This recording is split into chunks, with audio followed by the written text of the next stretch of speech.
Keanu Reeves, एक ऐसा नाम जिसे सुनते ही आपको या तो मैट्रिक्स याद आएगा या फिर जॉन विक की गोलियों की बारिश।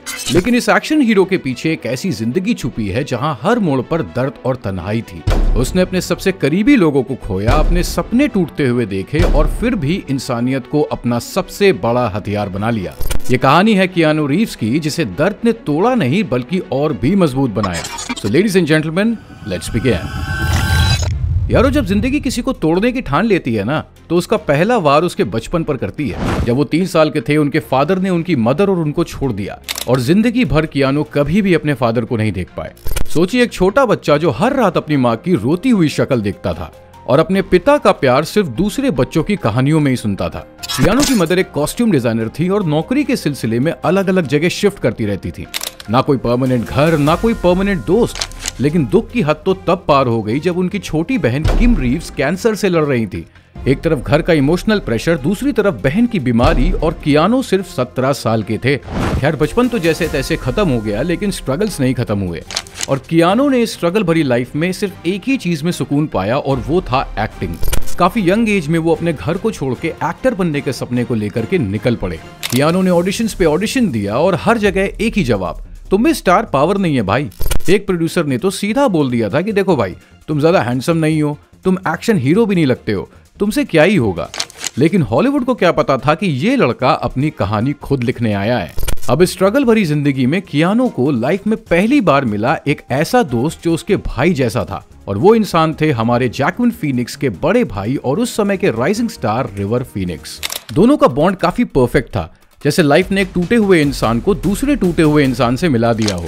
मगर जैसे किस्मत को तो कियानो की ये छोटी सी खुशी भी बर्दाश्त नहीं हुई और 1993 में एक रात सब कुछ बदल गया। सिर्फ 23 इयर्स की एज में सब्सटेंस ओवरडोज की वजह से रिवर फीनिक्स की मौत हो गई। जिंदगी में पहली बार कियानो ने समझा कि अच्छे लोग सबसे पहले जाते हैं। लेकिन तब आई एक फिल्म जिसका नाम था स्पीड, जिसने हॉलीवुड के पूरे परसेप्शन को चेंज करके रख दिया। प्रोड्यूसर्स चाहते थे कि स्पीड में कोई माचो एक्टर हो। वो सिल्वेस्टर स्टेलोन को कंसिडर कर रहे थे, फिर टॉम क्रूज का भी नाम आया। लेकिन डायरेक्टर जॉन डे बॉन्ड की एक अलग ही सोच थी। उन्होंने कहा, मुझे एक एक्शन हीरो चाहिए जो रियल लगे, ना कि कोई बॉडी बिल्डर जैसा इंसान। और उनके दिमाग में सिर्फ एक नाम आया और वो था कियानो रीव्स। लेकिन प्रॉब्लम ये थी कि कियानो को भी खुद भरोसा नहीं था कि वो एक्शन स्टार बन सकते हैं। इनफैक्ट उनके कई दोस्तों ने उनको ये भी समझाया कि भाई ये रिस्की प्लान है। लेकिन कियानो ने अपने दिल की सुनी और वो इस मूवी में आगे बढ़े। और 1994 में जब स्पीड रिलीज हुई तो Keanu रीव new generation action hero बन गए। कियानो की रनिंग, स्टंट्स, इंटेंसिटी सब रियल लग रहा था। स्पीड की सक्सेस के बाद हॉलीवुड में कियानो रीव्स का नाम टॉप स्टार्स में आने लगा। लेकिन तभी उन्हें एक कॉल आया, एक ऐसे प्रोजेक्ट का जो दुनिया का सबसे बड़ा सिनेमैटिक रेवोल्यूशन बनने वाला था, और वो प्रोजेक्ट था द मैट्रिक्स। लेकिन प्रॉब्लम ये थी कि मैट्रिक्स का कॉन्सेप्ट समझना बहुत ही मुश्किल था। इनफैक्ट जब पहली बार कियानो को स्क्रिप्ट दी गई तो कियानो एक सेकंड के लिए कंफ्यूज हो गए, ये रेड पिल, ब्लू पिल, ये सब क्या हो रहा है भाई। लेकिन जब डायरेक्टर्स ने उनको समझाया तो कियानो फुल एक्साइटेड हो गए और उन्होंने हाँ कह दिया। और इसके बाद दुनिया ने देखा कि ये इंसान सिर्फ एक अच्छा एक्टर नहीं बल्कि पूरा मैडमैन है। दरअसल जब कियानो को द मैट्रिक्स के लिए ट्रेनिंग स्टार्ट करनी थी तब उनको एक स्पाइन इंजरी का पता चला। डॉक्टर्स ने कहा कि अगर जल्दी सर्जरी नहीं करवाई तो हाथ पैर प्रॉपर्ली काम करना बंद कर सकते हैं। लेकिन अब यहाँ कियानो का डेडिकेशन देखिए, उन्होंने सर्जरी को डिले किया ताकि वो मैट्रिक्स के फाइट सेशंस पूरे कर सके। और जब तक शूटिंग स्टार्ट होने का टाइम आया तब उन्होंने सीक्रेटली सर्जरी भी करवा ली, जिसमें उनके नेक के नीचे एक आर्टिफिशियल डिस्क डाली गई। इसलिए अगर आप द मैट्रिक्स का फर्स्ट पार्ट ध्यान से देखें तो कियानो रीव्स के एक्शन सीन्स में आप एक चीज नोटिस करेंगे, नियो शुरू में ज्यादा हाई किक्स नहीं मारता, तो इसलिए उन्होंने फाइट सीन्स में ज्यादातर punches and hand to hand combat का यूज किया। और जब 1999 में द मैट्रिक्स रिलीज हुई तो मूवी ने पूरी जनरेशन को बदल के रख दिया। बुलेट टाइम, स्लो मोशन, वो रेड पिल, ब्लू पिल वाली फिलॉसफी, सब कुछ एक लेजेंड बन गई। मैट्रिक्स सुपर हिट हो गई, कियानो मेगा स्टार बन गए। और जब हॉलीवुड ने सोचा कि अब वो पैसा छापेंगे तो पता है कियानो ने क्या किया, उन्होंने $75 मिलियन छोड़ दिए। जी हाँ, जो पैसा उनको मैट्रिक्स से मिलना था उन्होंने वो टेक्नीशियंस और क्रू मेंबर्स को दे दिया, क्योंकि उनके लिए पैसे से ज्यादा लोगों की मेहनत मैटर करती थी। और ऐसा इंसान हॉलीवुड में कभी कोई था ही नहीं। प्रोफेशनल लाइफ के साथ साथ कियानो की पर्सनल लाइफ में भी खुशियों ने दस्तक दे दी थी। ईयर 1998 में कियानो की मुलाकात जेनिफर साइम से होती है। दोनों की लव स्टोरी शुरू होती है और फिर 1999 में जेनिफर प्रेग्नेंट हो जाती हैं। जब कियानो अपनी लाइफ में सबसे खुश थे तभी उनकी जिंदगी का सबसे बड़ा तूफान भी आया। जेनिफर प्रेग्नेंट थी और उनकी बेटी एवा का जन्म होने ही वाला था, मगर एवा जन्म से पहले ही मर चुकी थी।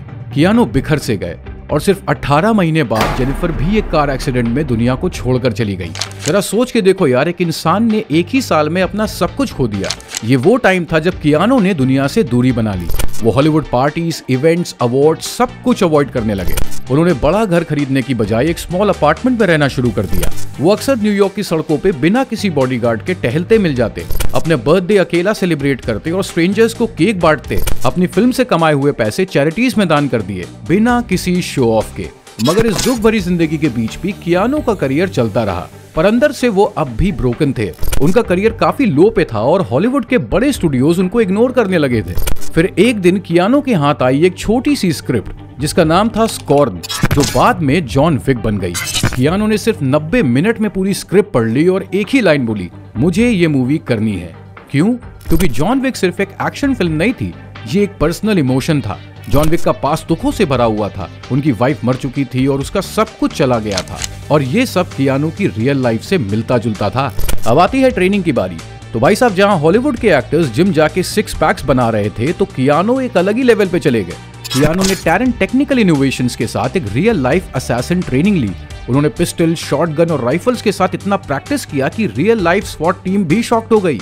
हर सीन, हर एक्सप्रेशन, हर एक्शन सीक्वेंस ऐसा लग रहा था जैसे कियानो खुद अपनी जिंदगी का बदला ले रहे हो। और जब पहली जॉन विक रिलीज हुई तो दुनिया शॉक हो गई।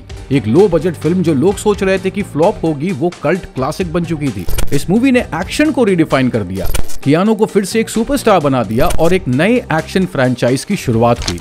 आज जॉन विक के टोटल 4 पार्ट्स आ चुके हैं और 5वां part from the world of John Wick ballerina on the way है। लेकिन यहां से एक सवाल उठता है, कियानो रीव्स की असली सुपर पावर आखिरकार है क्या? कोई बुलेट प्रूफ सूट, कोई डेंजरस कॉम्बैट स्किल्स, या फिर वो जॉन विक वाली इंटेंसिटी? नहीं, उनकी असली सुपर पावर है इतनी ट्रेजेडीज झेलने के बाद भी एक अच्छा इंसान बने रहना। जिंदगी ने कियानो को हर मोड़ पे तोड़ा है, हर अपना उन्हें छोड़ के चला गया, लेकिन उन्होंने ना तो दुनिया से नफरत की और ना ही अपने दिल की अच्छाई को खोया। इसलिए मेरे यारों, अगर जिंदगी आपको भी नीचे गिराए और अगर दुख आपके हर सपने को तोड़ने लगे, तो सिर्फ एक बात याद रखना, Be kind because everyone you meet is fighting a battle you know nothing about. क्योंकि असली पावर मसल्स या पैसा नहीं, असली पावर होता है एक अच्छा इंसान बनना। आपका कियानो रीव्स की स्टोरी के बारे में क्या कहना है, हमें कमेंट्स में जरूर बताइएगा। और अगर आपको हमारा काम पसंद आया हो तो ठोक दो वो सब्सक्राइब बटन, क्योंकि हम आपके लिए ऐसी मोटिवेटिंग स्टोरीज लाते रहेंगे। तो मिलेंगे आपसे अगले वीडियो में, तब तक अपना ख्याल रखें, स्वस्थ रहे, मस्त रहे। This is captain Parshu signing of.